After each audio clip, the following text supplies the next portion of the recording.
Hey guys, this is Einar. I hope you're doing great today, and welcome to this tutorial which concerns quartiles. Um, I say we just get right into it actually and start talking. What do we have in front of us? Well, we have the ages, and they're located in a frequency table. I've actually just calculated the cumulative frequencies because we've done that so many times before. You should know that by now. If you don't, check the earlier tutorials.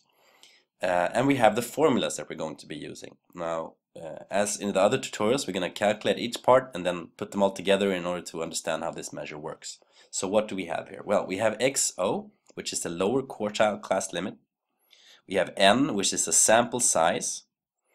We have the number of observations up till and including the quartile class.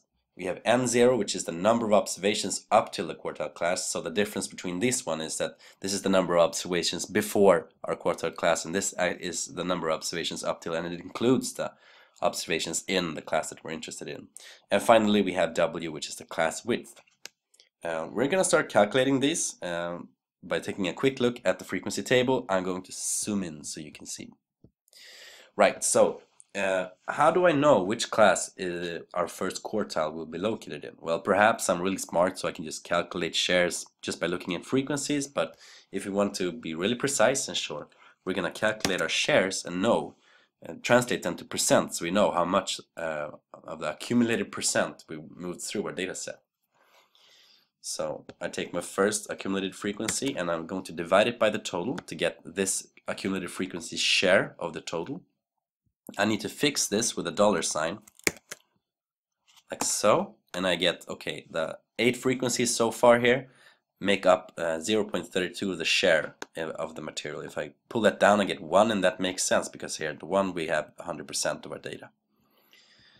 Just to be really clear, I'm going to multiply these by 100 to translate them into percent. So do that, pull it down, so you can see here, 32% of the material or the observations are located when we move this far into the data set. When we move up one more class, we are at 60%. So what is the first quartile? Well, the first quartile is when we have the value of the observation when we have moved 25% into the data set. So if we take a quick look here, we can see that already in the first class, we've moved up from 0 to 25% and even above that, up to 32% of the observations are located in the first class, which means that our first quartile will be located right here somewhere. I'm going to put that in the color blue just to be really clear. So now you see that, yeah, I'm going to make it bold too. Awesome. So that's where our first quartile is located. Why do I need to know this? Well, I need to know this because we need to know what class we're talking about when we're talking about quartile class limits and number of observations up till and including the quartile class. So let's start calculating.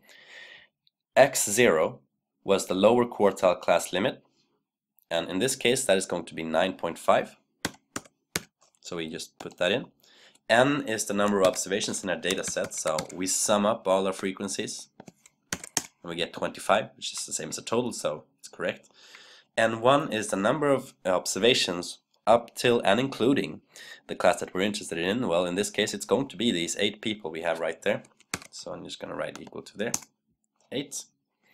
And N0 is the number of frequencies before our class, like up till, but not including our class. And in this case, that's going to be 0 because we have no observations below that class.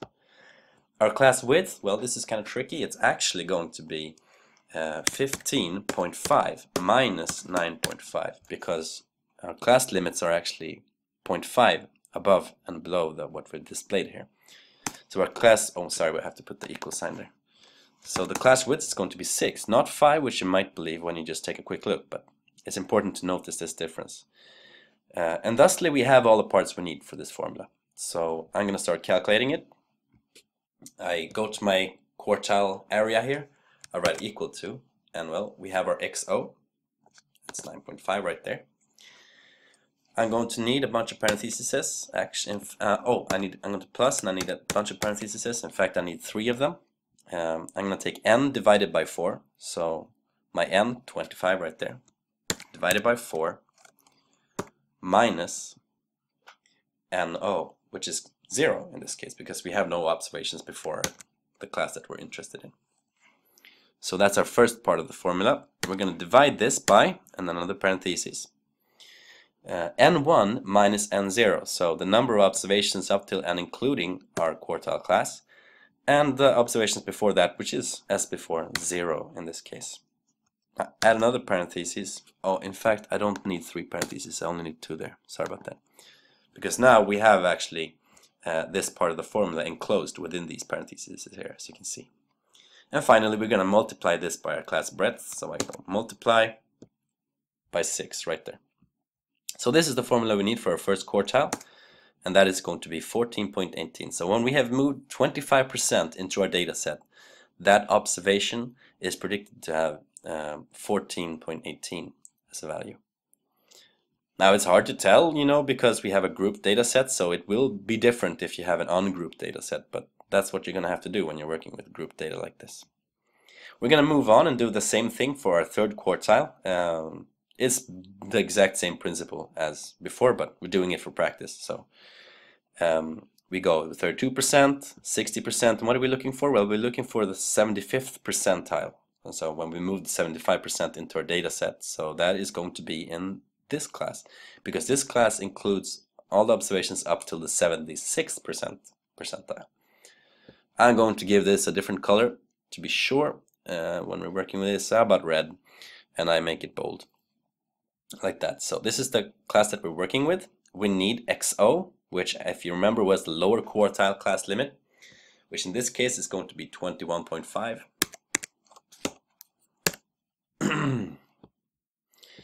We need N. It's going to be the same. We're working with the same data set, so you should not be surprised to get 25 there. And 1, okay, this is the number of observations up till and including the class where our third quartile is located. And this is going to be 19 in this case. So we have 8, 15 in these two classes. And then when we moved up to this class, we have 19. So this number is going to be equal to 19 right there. NO, well, last time it was 0 because we were working with the first class. This time it's actually 8 and up to 15 because that's the number of frequencies in the classes below the class that we're interested in. So I'm going to write equal to, and just select that cumulative frequency right there.